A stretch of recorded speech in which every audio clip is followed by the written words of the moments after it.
La calidad del agua de OCE ha sido puesta en tela de juicio a raíz de los problemas de contaminación que acaban de afectar a la laguna del Sauce, pero antes también por lo ocurrido hace un par de años en la cuenca del río Santa Lucía. El ingeniero agrónomo Daniel Panario viene advirtiendo sobre estos riesgos desde la década del 90 y ha denunciado varias veces que falta voluntad política para abordar problemas como los que ahora aparecen. ¿Cómo observa él la actitud del nuevo gobierno? En fin, hay varias preguntas que vale la pena formularle y por eso lo hemos invitado. Estamos con el propio ingeniero Panario, que es profesor grado 5 de la Facultad de Ciencias de la Universidad de la República, director del Instituto de Ecología y Ciencias Ambientales y coordinador de la maestría en Ciencias Ambientales. Ingeniero Panario, buen día. Buen día, Emiliano. Estaba mirando hace unos días declaraciones del fiscal Enrique Viana. Él ha sostenido que los problemas con el agua de OCE se producen por una cadena de omisiones. El Estado se asocia a privados que contaminan y no ejerce controles ni impone límites. El Poder Judicial no interviene y los jueces no hacen lo que deben hacer.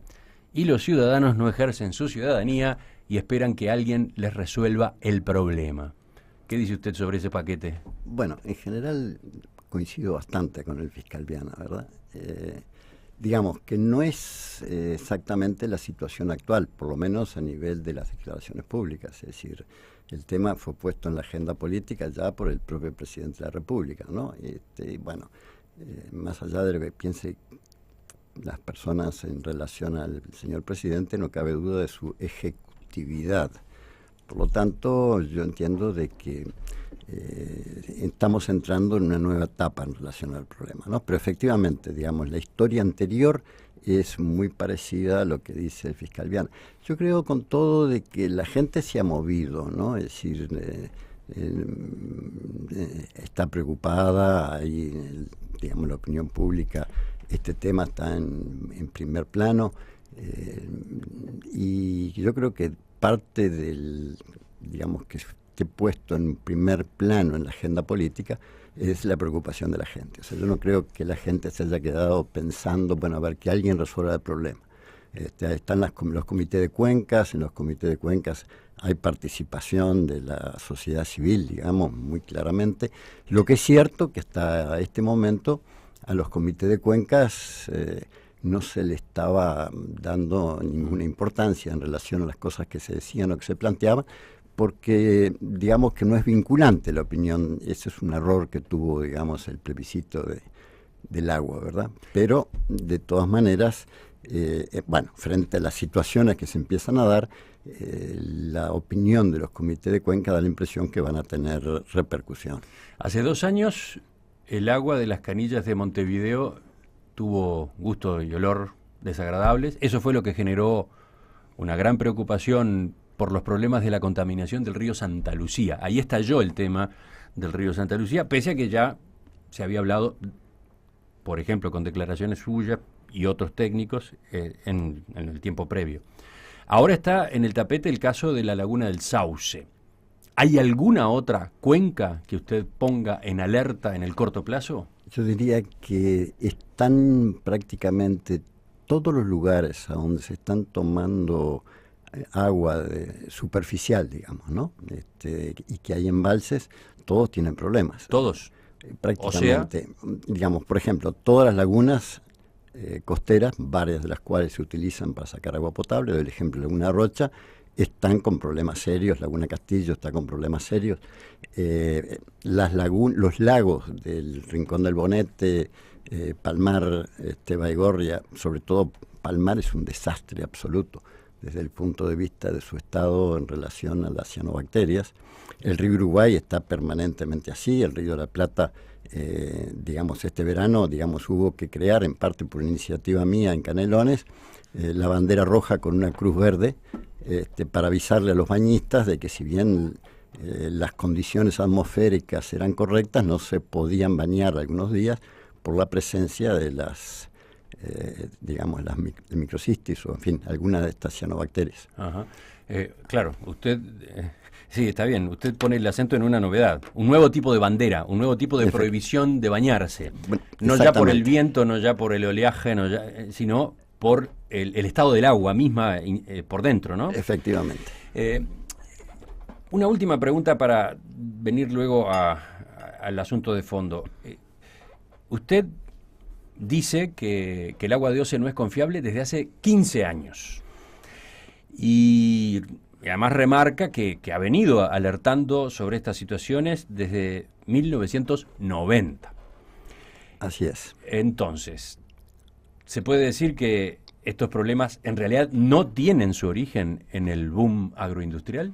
Bueno, empezaron antes, no tengo ninguna duda. Yo la primera floración de algas de este tipo, oceanobacterias, la presencié cuando estaba trabajando en Salto Grande, cuando se estaba construyendo la represa, ¿no?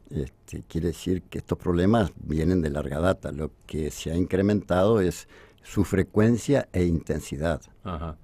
¿Cuáles son las causas entonces? ¿Podemos hacer un repaso? Bueno, las causas son muy diversas y han ido cambiando con el tiempo, porque en algún momento el tema del saneamiento de los pueblos del interior o de las ciudades del interior era un tema crucial.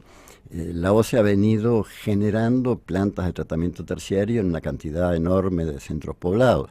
Pero entonces por ese lado se empieza a prevenir, pero por el otro lado empieza el boom del desarrollo de la agricultura en todo el territorio y el aumento del área ocupada por cultivos en función de nuevas tecnologías, con lo cual mientras se previenen por un lado con ciertas inversiones, se deteriora por otro. Y además yo lo que quiero remarcar es que acá hay un problema que es un problema casi yo diría de mentalidad de la dirigencia técnica en relación a esta temática. Durante muchos años lo importante era la cantidad de agua, ¿no? Y ¿cómo que era lo importante de la cantidad de agua? Claro, es decir, cuando no teníamos problemas serios de calidad, la importancia era la cantidad para darle agua potable cada vez a una población mayor. Ajá. Y con eso Uruguay llegó al récord de prácticamente tener el 90 y tantos % de la población conectada a cañerías, digamos, donde proviene agua potable. Ahora, cuando el tema era cantidad, se apostó a las vías superficiales, es decir, a ríos, arroyos, embalses, etcétera, y se fue abandonando también lo que se usaba como agua subterránea, que es más cara y se obtiene en menor cantidad, requiere muchos pozos, muchos motores, etcétera, etcétera, ¿no? Ahora, el tema es que cuando el problema deja de ser cantidad para ser calidad, se requiere otros actores, ¿no? Y un diálogo de igual a igual entre quienes trabajan en aspectos de calidad, de cantidad, que obviamente son ingenieros, de quienes tienen que ver con la calidad del agua, ¿no? Que son otras disciplinas, ¿no? Fundamentalmente biólogos, pero también geógrafos para determinar la distribución en el espacio de las distintas actividades, en fin. Y eso todavía, digamos, hay una cierta hegemonía dada por el prestigio bien ganado seguramente de ciertas profesiones, y entonces se sigue apostando como plan B, ¿no? A una alternativa similar a la que nos trajo problemas, ¿no? ¿Qué es eso de una alternativa similar a la que nos trajo problemas? Bueno, es decir, por ejemplo, la represa del Casupá, ¿no? Entonces la OCE piensa, bueno, vamos a hacer otra represa, que significa, bueno, van a hacer otra represa en otra área agrícola, ¿no? Y en otro arroyo que ya tiene altos niveles de fósforo, ¿no? Entonces vamos a tener otro Paso Severino. Paso Severino está totalmente eutrofizado, ¿no? Y a pesar de los esfuerzos en el saneamiento, etcétera, pero bueno, tienen los tambos, tienen la agricultura, ¿no? Y después que se sedimentaron a su vez 30 centímetros de barro en Paso Severino, con esos 30 centímetros de barro viene todo el fósforo, ha quedado ahí, se resuspende cada vez que hay viento, etcétera, con lo cual es muy difícil volver atrás. Entonces la solución para el problema de calidad no es seguir aumentando cantidad en embalses. Y a su vez empiezan a haber cosas contradictorias. Es decir, la solución, si entiendo bien, es la regulación, para empezar, de una serie de actividades.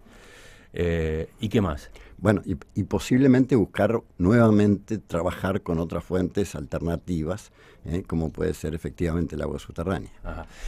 En un repaso rápido, a ver, las causas de estos problemas de contaminación y que después repercuten en el agua que sirve OCE, las causas son en distintas proporciones según el lugar y según la época, pero estamos hablando de agroquímicos utilizados en el agro, efluentes provenientes de los tambos, efluentes de actividades industriales, aguas servidas de casas de familia en zonas donde no hay saneamiento y además también el cambio climático.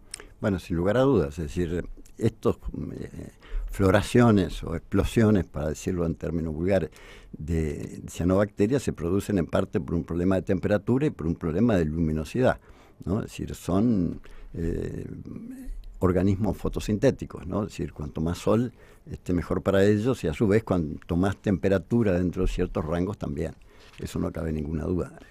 El problema fundamental, de todas maneras, es la presencia de fósforo y nitrógeno, ¿no? Y el fósforo y nitrógeno, aclaremos de dónde vienen. Bueno, viene de los fertilizantes, sin lugar a dudas, de la agricultura, por supuesto que viene de los tambos, por supuesto que viene de una cantidad de todas maneras de población que no está conectada a redes que tengan tratamiento terciario, ¿no? Porque el tratamiento terciario es el que se requiere para este tipo de remociones. El fósforo, ¿qué es el tratamiento es muy difícil, terciario? El que logra finalmente remover fósforo y nitrógeno, ¿no? Y ahí vamos al problema de los filtros, de qué tipo de filtros. Bueno, ahí no es solo un problema de filtros, sino es un problema de tipo de tratamiento que se le hace al agua, es decir, entraríamos en un tema bastante complejo. Enseguida vamos a volver por ese lado, pero la salud, ¿en qué medida está comprometida con este tipo de episodios? Pregunto, usted, por ejemplo, ha alertado por el aumento de casos de cáncer en las poblaciones cercanas a Rincón del Bonete. ¿Se ha podido establecer relación entre esa situación y la calidad del agua del Río Negro? No, en absoluto, y además eso fue hace muchísimo tiempo, así había sido tratado en el Consejo de Facultad de Ciencias, luego los datos no confirmaron tal cosa, ¿no? Usted también habló en determinado momento de que había que vincular con estos procesos aquel caso de muerte de ovejas en las costas del Río Negro. Eso sí, sin duda, esa es la relación causal de la muerte de ovejas en el embalse del Río Negro, fue efecto de la microcistina, ¿no? Eso, en ese caso no hay duda, ¿no? Lo que pasa es que el sistema veterinario no estaba preparado para observar este tipo de cosas, pero usted busca en la web, inclusive en la propia Agencia de Protección Ambiental de Estados Unidos, y dice que estas toxinas generan mortandad en animales. Hablemos entonces, mínimamente, aunque sea, de la microcistina. ¿Qué clase de impactos en la salud humana pueden provocar estos problemas de contaminación? Se lo pregunto sobre todo teniendo en cuenta lo que se dijo ayer durante la interpelación a la ministra de Vivienda y Medio Ambiente.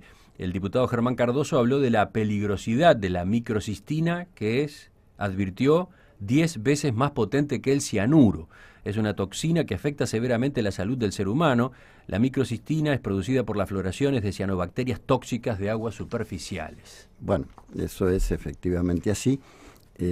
Digamos, normalmente se filtra con carbón activado, que es lo que está haciendo la OCE en este momento.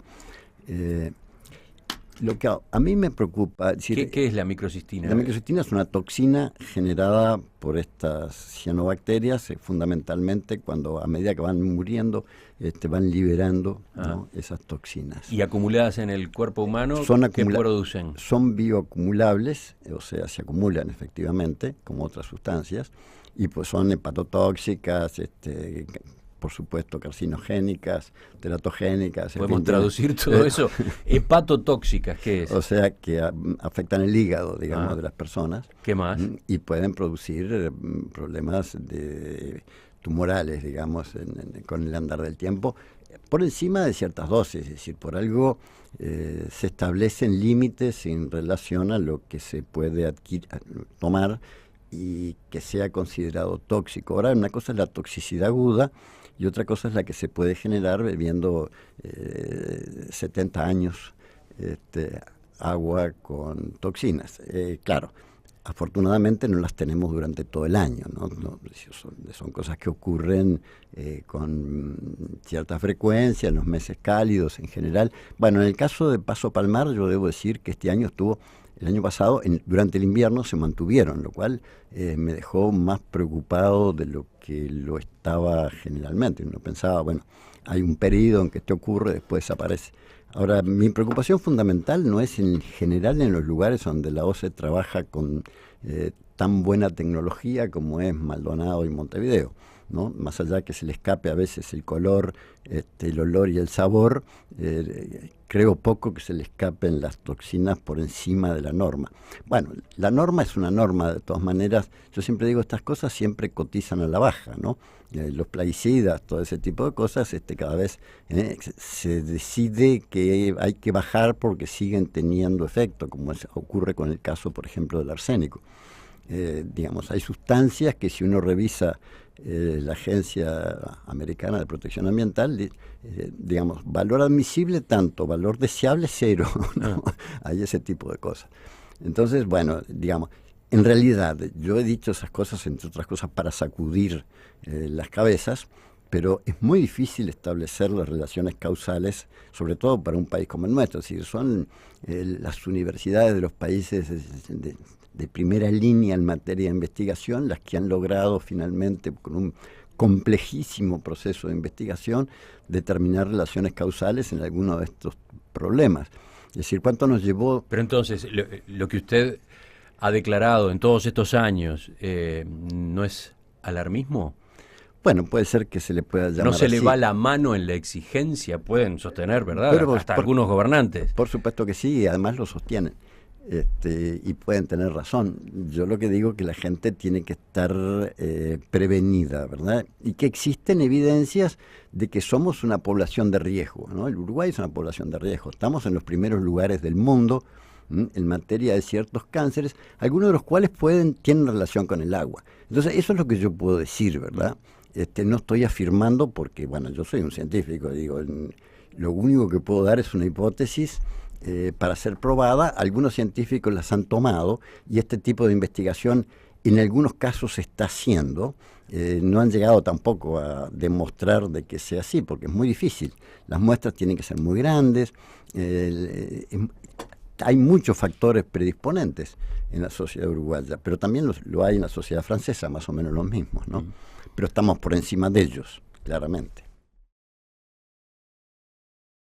Como se imaginará, ingeniero Panario, hay cantidad de preguntas de los oyentes y algunas apuntan a que usted dé recomendaciones sobre qué hacer entonces con el agua, teniendo en cuenta estos inconvenientes, estos riesgos de los que hablaba. Por ejemplo, quiere saber uno de los oyentes si para cocinar se puede utilizar tranquilamente el agua de OCE. ¿Hervirla inactiva las cianobacterias? No, en absoluto. No inactiva las toxinas de las cianobacterias, ni elimina, digamos que el agua se hierve para evitar patógenos. El agua de OCE no contiene patógenos, por lo tanto hervirla o no hervirla es lo de menos. Y tomarla o no tomarla también es lo de menos. ¿Cómo que tomarla o no tomarla es lo de menos si usted ha dicho que, sí. que usted, por ejemplo, no toma agua de OCE? Yo digo que no tomo, pero en realidad también a veces tomo, porque cuando uno toma un café, toma agua de OCE, toma un té por ahí, hasta un refresco muchas veces está generado con agua de OCE. Entiendo, pero en definitiva... Es un problema de cantidad y tiempo. Claro, en definitiva toma menos agua de OCE que otra gente. Bueno, efectivamente, eso es así. ¿Por qué usted recomienda que, incluso en épocas normales, sin que esté de por medio un incidente como este de Maldonado de ahora, mejor no tomar agua de OCE o tomar agua de OCE, pero habiendo colocado filtros en determinadas canillas de la casa? Bueno, hay un problema de que es inherente al tratamiento que se le hace, que es el ataque del hipoclorito de sodio, que es lo que se utiliza para desactivar los microorganismos, sobre la materia orgánica, ¿no? Eso genera compuestos peligrosos, como se llaman trialometanos, y esos forman parte del proceso. En general se encuentran por debajo de la norma, pero, en fin, como todos los oyentes podrán percibir, el agua llega todavía con cloro remanente a las canillas, ¿verdad? Quiere decir que en su trayecto, si se agrega materia orgánica, porque tenga una filtración el caño, las tuberías antiguas de hierro, ese tipo de cosas, ese cloro va a seguir actuando, atacando materia orgánica y generando trialometanos. Y de ese no tiene control ningún análisis, porque la OCE analiza el agua en el momento en que la envía, ¿no? Pero no se analiza cuando se recibe. A su vez, hay una gran cantidad de conexiones de la OCE que están bajo caños de plomo. Ciudad Vieja, parte del centro, algunos lugares de Malvin. Eso ¿no? puede ocurrir incluso en edificios. No, claro que sí, por supuesto. Dentro mismo de un edificio. Bueno, edificios, dentro del mismo edificio, cañería de plomo ya quedan pocas, ¿no? Y esa es responsabilidad en todo caso de los propietarios. Pero la conexión no es responsabilidad de los propietarios, es responsabilidad de la OCE. Y hace un tiempo había 13.000 conexiones con plomo. En Londres se eliminaron las conexiones con plomo en el año 36, cuando se descubrió que el bajo rendimiento de los niños en las escuelas estaba vinculado a la presencia de plomo en el agua potable. Impresionante ese dato. Bueno, por eso yo digo, bien, en algunos lugares no habrá ningún problema. Si yo estoy en este momento viviendo en San Luis, la mayor parte del tiempo el agua de San Luis viene de pozos que hay en San Luis. Bueno, la puedo tomar con total tranquilidad, ¿no? A veces la gente se preocupa porque el agua sale blanca, dicen. Bueno, cuando sale blanca casi siempre es agua de pozo, ¿no? Sale blanca, pero después son burbujas que desaparecen a continuación, ¿no? Pero entonces, ¿qué tipo de filtros hay que utilizar? Bueno, lo que pasa es que depende de lo que usted quiera filtrar, ¿no? Por ejemplo, en algunas ciudades del interior el problema es arsénico. Vamos para atrás. Colóquese en el lugar del oyente que tiene que resolver el tema en su casa. ¿Qué tipo de filtro tiene que poner? Pero yo no sé cuál es su casa y cuál es su problema, porque las distintas fuentes de agua potable tienen distintos problemas. Entonces si tiene la conexión, solución es más complicada de lo que parece. Por supuesto, si tiene conexión de caño de plomo no lo va a arreglar con carbón activado. Si está recibiendo arsénico porque está en una zona de esas que hay, que el agua naturalmente, el agua de pozo trae arsénico, tampoco lo puede resolver con carbón activado. Hay que usar otros sistemas de depuración, que por supuesto existen y todavía no los puedo explicar en 10 minutos. Y lo puede hacer cada quien además. Las empresas que proveen filtros familiares, para uso familiar, ¿tienen en cuenta todos esos factores o distribuyen filtros al barrer? Hay de todo un poco, ¿verdad? Hay filtros al barrer que lo único que filtran es material particulado, simplemente. Hay algunos que son solo con carbón activado, hay otros que tienen efectivamente, digamos, casi todo lo necesario para filtrar casi cualquier cosa. Digo casi porque, por ejemplo, el arsénico muchos no lo filtran. Bueno, hay algunos, los que tienen ósmosis inversa, que son carísimos, que por supuesto filtran prácticamente todo, ¿no? Entonces, digo, yo no puedo dar una receta, digo, cada lugar tiene un problema diferente. ¿Qué le vamos a hacer? Es un problema complejo, por supuesto. ¿Y usted no está trabajando para las empresas importadoras de filtros? No, porque se le ha dicho eso, ¿no? No, sí, me han dicho cualquier, o para las empresas que venden agua embotellada que no controla nadie, por otra parte, porque lo debiera controlar el Ministerio de Salud Pública, pero yo nunca he visto un resultado, ¿no?, de un análisis de las aguas que embotelladas. ¿Usted desconfía también del agua embotellada? En algunos casos sí, le puedo decir más. Había un agua embotellada que en la etiqueta antes traía el análisis, y en el análisis venían dosis de nitratos que estaban por encima de la norma, ¿no? Y cuando yo dije eso por la prensa, cambiaron la etiqueta. Entonces, yo qué sé, a lo mejor ya ahora además cambiaron la fuente. Pero quiero decir, sí, desconfío también del agua embotellada, desconfío de los filtros, ¿no? Y desconfío de la OCE. ¿Qué le voy a hacer? Por supuesto. Usted es un agitador. Por lo menos es un agitador, ¿no? Bueno, llámele como quiera. No, digo agitador en el buen sentido del término, ¿no? Trato de ser realista. Usted pone el acento en determinados aspectos que quizás no se están teniendo en cuenta con la seriedad que el asunto merece. Tampoco dice que estemos ante una catástrofe, tampoco dice que nos vayamos a morir si tomamos el agua de OCE. Usted dice, ojo con esto, aquello y con lo demás allá. Efectivamente, y a su vez la gente, los gobiernos en general temen el escándalo público, ¿no? Bueno, en Uruguay no existe escándalo público. Estamos en una sociedad madura que sabe que tiene que preocuparse de un tema, ¿no? Pero yo no he visto a nadie que le haya dado un ataque de pánico porque no puede tomar agua. La gente sigue tomando el agua de la canilla si no tiene otra, porque a su vez económicamente para la mayor parte de la gente no puede acceder a un filtro de primer nivel. Ese es un tema, ¿no? ¿Qué pasa con quien no puede pagar un filtro para su casa? Por supuesto, es así, efectivamente. Se puede fabricar un filtro, ¿no? Pero tiene que saber qué filtro va a fabricar, porque depende de dónde esté. Entonces algunos, finalmente, aunque sean fabricados por la persona, empiezan a ser caros, porque si tienen que ponerle resinas intercambiadoras, por ejemplo. Ya la resina intercambiadora, si bien no es tan cara, pero si uno lo va a comprar es carísima, porque para comprarla y que no sea cara hay que comprarla en enormes volúmenes, ¿no? Entonces, si uno va a buscar 1 kilo de resinas intercambiadoras, le va a salir carísimo. Entonces, digamos, mi preocupación va por esos lados también. Es decir, bueno, en campaña la gente se puede resolver con agua propia de su pozo superficial porque no está contaminado, o en lugares que no hay tanto tránsito puede hacer un aljibe, recoger el agua al techo. Yo me crié tomando agua de aljibe, ¿no? En mi casa de Pando. Después se empezó a tomar agua de Oce. Pero ¿y el agua del techo ahora no resulta también poco confiable, teniendo en cuenta las lluvias ácidas y todo ese tipo de fenómenos? El problema no es la acidez, el problema son cuando aparecen metales pesados, cuando aparecen ese tipo de cosas, ¿verdad? Para ir terminando, ingeniero Panario, un par de preguntas. OCE invirtió más de $40 millones en la cuenca del río Santa Lucía.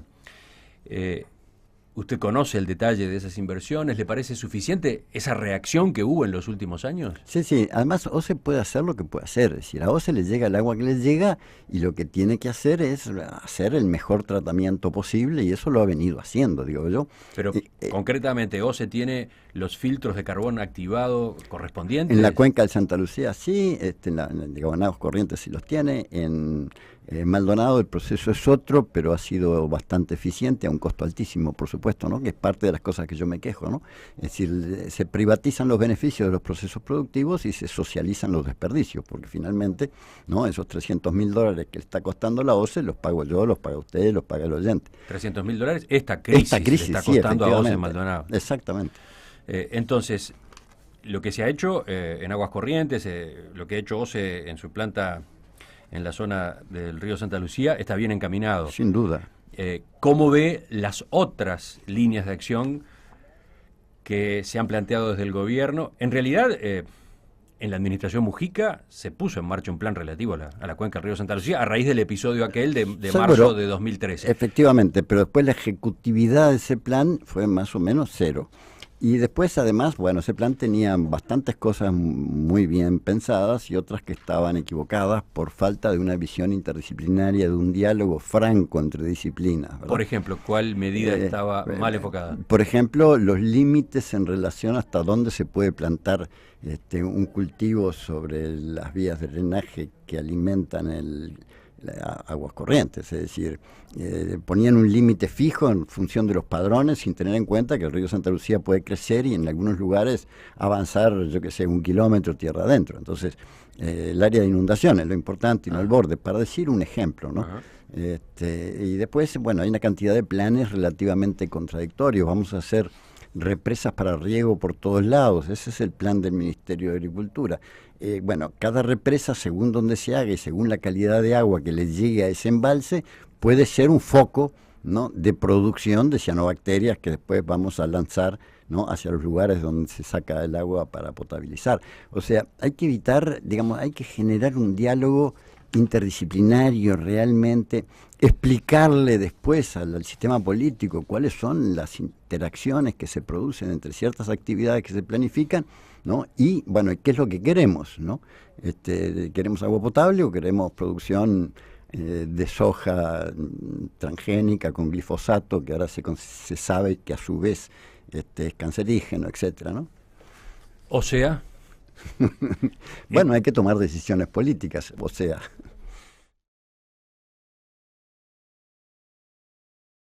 Ingeniero Panario, usted decía, hay que tomar decisiones políticas, pero al mismo tiempo hay que cambiar la cabeza, parece, ¿no? Sin lugar a dudas, lo que hay que generar es, a su vez, un diálogo interdisciplinario en relación a qué, cómo, dónde y cuándo, cosa que puede ocurrir a nivel de las comisiones de cuenca. Pero hasta el presente no estaba ocurriendo, ¿verdad? Es decir, que como no es vinculante sus decisiones, en general ni siquiera llegaban a las zonas de decisión, ¿no? Entonces las actas no eran conocidas por quienes tomaban la decisión, ni siquiera conocidas, yo no digo que les hicieran caso, ¿no?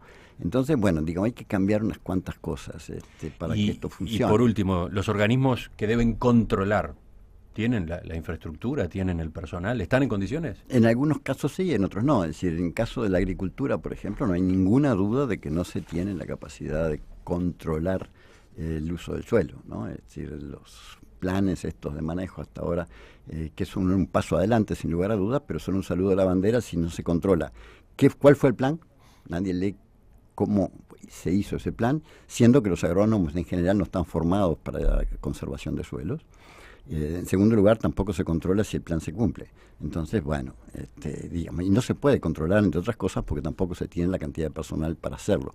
En otro tipo de temas, sí, yo qué sé, la Dinama tiene bastante personal y eventualmente puede recurrir a otros funcionarios, digamos, para aumentar su capacidad de control. De todas maneras, debiera incorporarse más personal capacitado en materia de control, no hay duda.